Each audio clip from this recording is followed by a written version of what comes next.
Okay guys, it's Mr. Cannon here again. In this unit we're going to be talking about the First World War, or the Great War as it was known.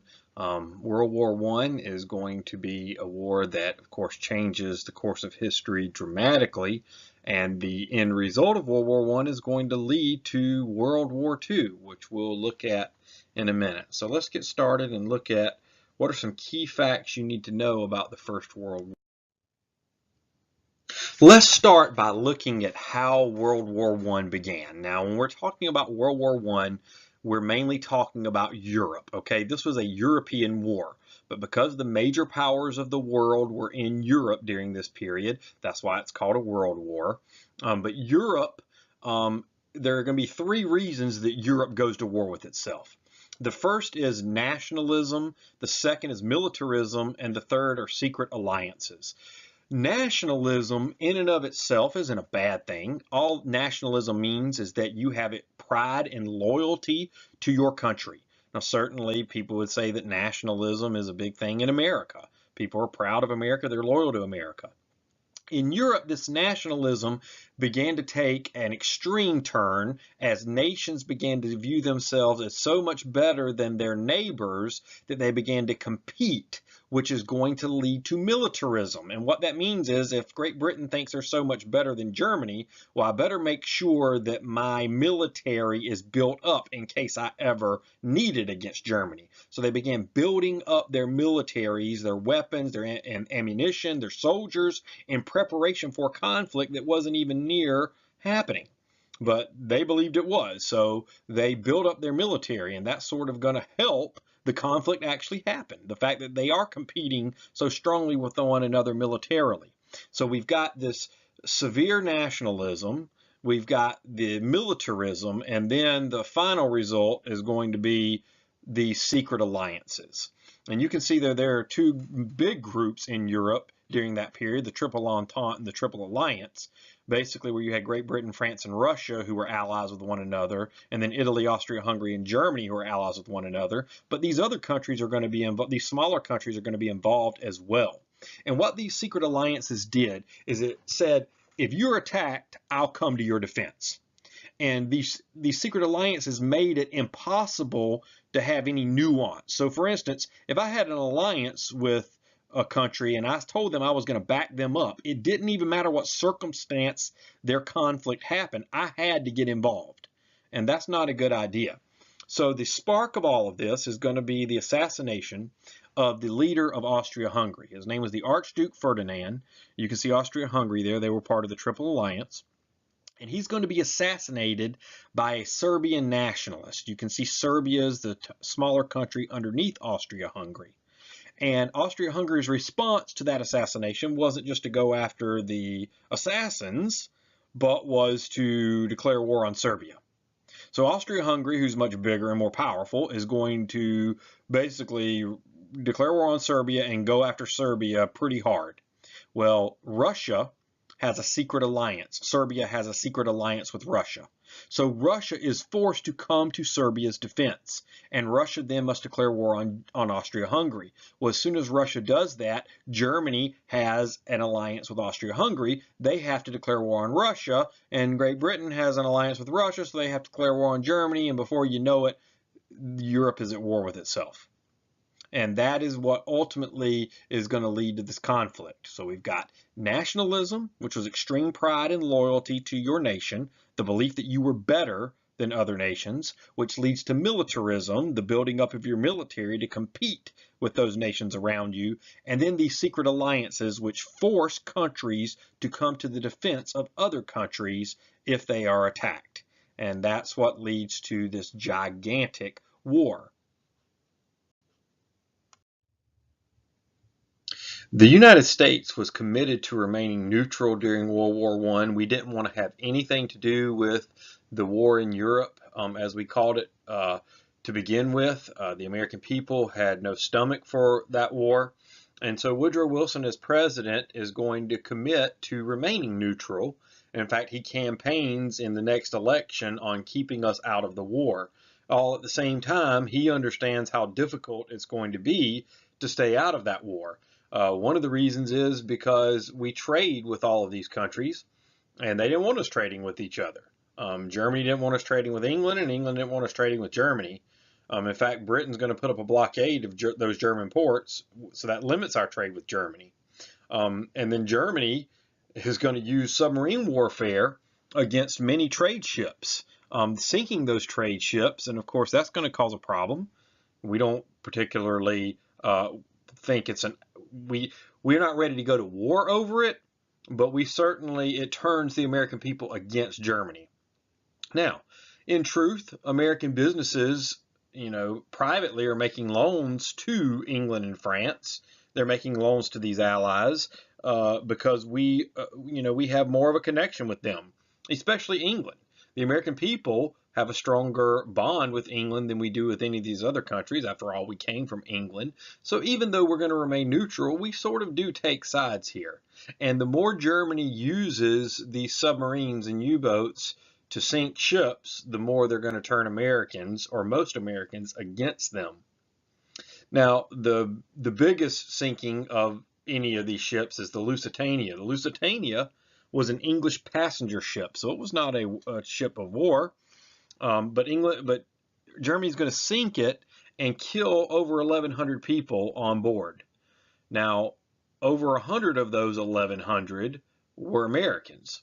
So the death of Americans is going to turn us even more against Germany. Now, it's not going to be so much that we decide to enter the war yet, but it is going to turn us against Germany. Now, what ultimately leads us to enter the war is going to be something even more drastic. And that something is called the Zimmermann telegram, or the Zimmermann note. Basically, Germany is going to send a telegram to Mexico trying to instigate Mexico into attacking the United States. And what they promise Mexico is if Mexico does attack the United States, then at the end of the war, Germany will help Mexico get back all the land they had lost in the Mexican War with the United States. That land that we talked about several units ago. California, New Mexico, Nevada, that land out there in the southwest United States. Basically, Germany is promising to help get that land back to Mexico. Now, Mexico's not going to attack the United States. Mexico's not even going to come close to attacking the United States. But just the fact that Germany is trying to instigate them to do so, we see as an act of war. And so this is going to sort of be the final straw. Now, when we combine that with Germany resuming submarine warfare, which they had stopped for a while, but they're going to resume it, and then the president, Wilson's desire to be a part of the peace treaty at the end of the war, he desperately wanted to be a part of that peace treaty. Those factors combine to make it where we're going to enter World War I.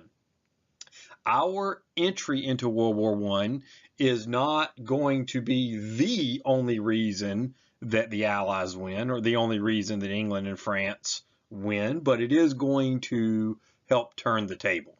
The last advance of the Germans on the Western Front is going to be crushed thanks to our entry into the war, and the conflict is going to end as a result. Now, on the Eastern Front, you know that conflict is going to end when Russia pulls out of the war because they have a revolution in their country called the Bolshevik Revolution, where they become the Soviet Union, a communist country.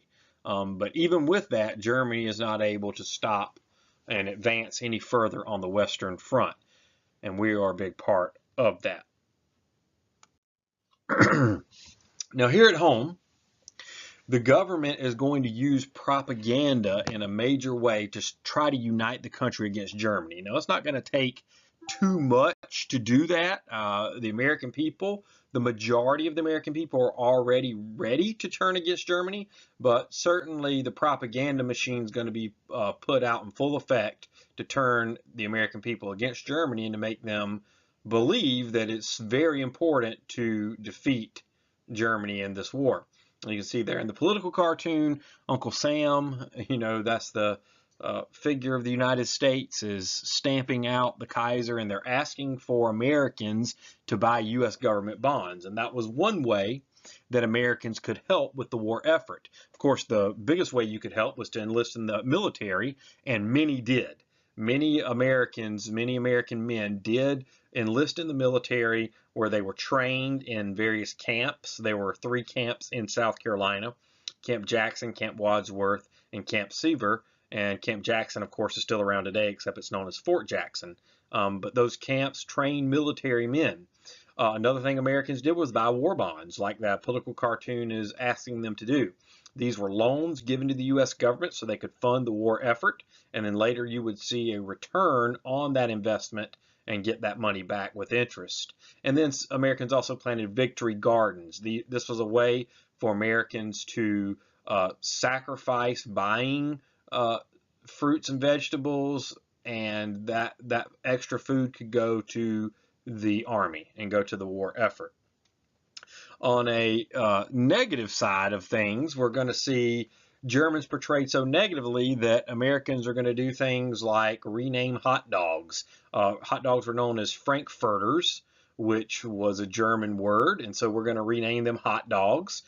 German is going to stop being taught in schools, and we're going to see even German music limited. Some people might see that as silly, and certainly in some cases that is a little silly to rename hot dogs. But what we do see, and this not so silly, is we see German Americans targeted in some cases for discrimination. And here in South Carolina, in fact, Lexington, South Carolina, had a heavy German population during this period. In fact, it was founded, Saxagotha area of Lexington was founded by people of German descent. And so because there was a heavy German population here of German ancestry, they're actually going to have protests against the war in Lexington. Well, at the same time in Columbia, right next door to Lexington, they're going to have pro-war demonstrations. So you can see that even though we're pretty much united against Germany, there was some pushback from German Americans, and they are going to experience some discrimination.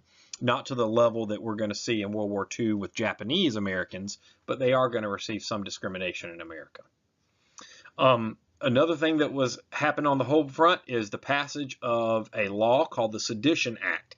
The Sedition Act is a law that made it difficult for Americans to even speak out against the war. If you were seen during this wartime as criticizing the government, that was considered sedition, which means you are a traitor to your country, and that could be punishable by going to jail. Made it illegal to do that. Now we know that violates the First Amendment. But if we look throughout the course of our history, guys, we've seen constitutional rights often taken away in times of conflict. We saw that all the way back to when John Adams was president, and we almost went to war with France. They passed a similar act called the Alien and Sedition Act that made it difficult to speak out against the government. During the Civil War, Lincoln is going to suspend habeas corpus. In other words, the constitutional protection against unlawful imprisonment. They can't just throw a person in jail. Under our Constitution, there has to be charges brought up. You have to go through the legal system, and you have what's called due process. Well, by suspending that or getting rid of it, Lincoln basically made it where people could be put in jail for all kinds of reasons. And one of the reasons a guy was put in jail was because he was a newspaper editor who was speaking out against the Civil War. So I'm just pointing this out to you to show that, we have these constitutional protections, but there have been different times in our history where our constitutional rights have been taken away. Now, thankfully, many times after the conflict's over, we get these rights fully back, and we look back on it and say, man, we made a mistake there. But this is why it's important to learn from history, because these freedoms are very important, and it shouldn't be that they're taken away so easily.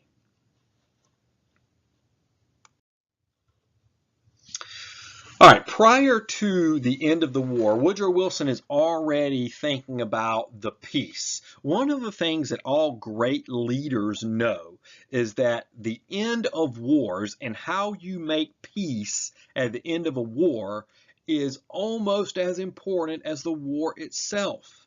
And so Wilson's already thinking about, okay, what led to World War I that we can fix so that it doesn't happen again? He wants to ensure a lasting peace. And you can see there in the poster what the 14 points were. The most important ones were freedom of the seas, where a country like Germany is not allowed to sink ships because you're trading with an enemy.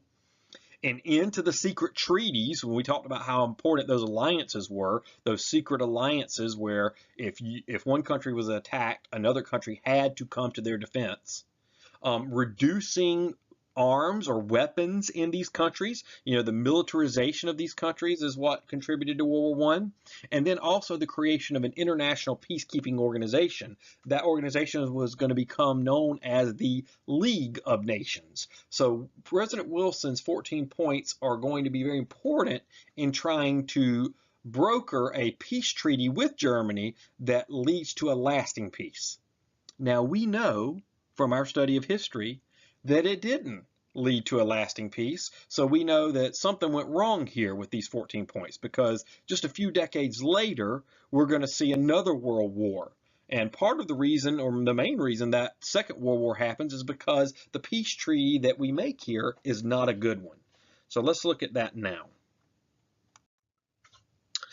The Treaty of Versailles, which was the peace treaty that ended World War I, is going to impose very harsh or punitive measures on Germany. Now, the United States and President Wilson, who you can see there in the photograph, he desperately is trying to get England and France to lighten up in the peace treaty. He says we cannot go so hard or punitively on Germany, but they aren't having any of it. And the reason is because they've lost a lot of men. We didn't lose nearly the amount of men that England and France and Russia did. And so England and France want revenge. They want to punish harshly Germany.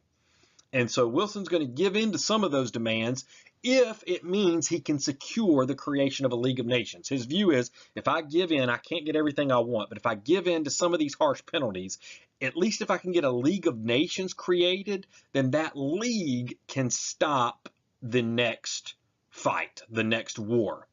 So ultimately, the treaty is going to impose very harsh penalties on Germany.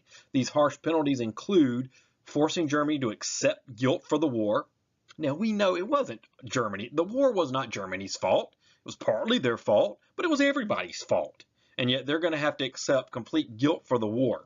It's going to redraw the lines that took land from Germany. So Germany is going to lose a good bit of land in this treaty.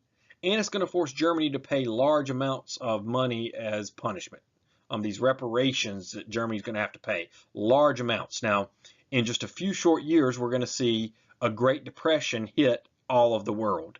And when you add the Depression in with the punishment that Germany is already facing, it's going to hit Germany very hard. And that is what's going to allow someone like Adolf Hitler to come to power.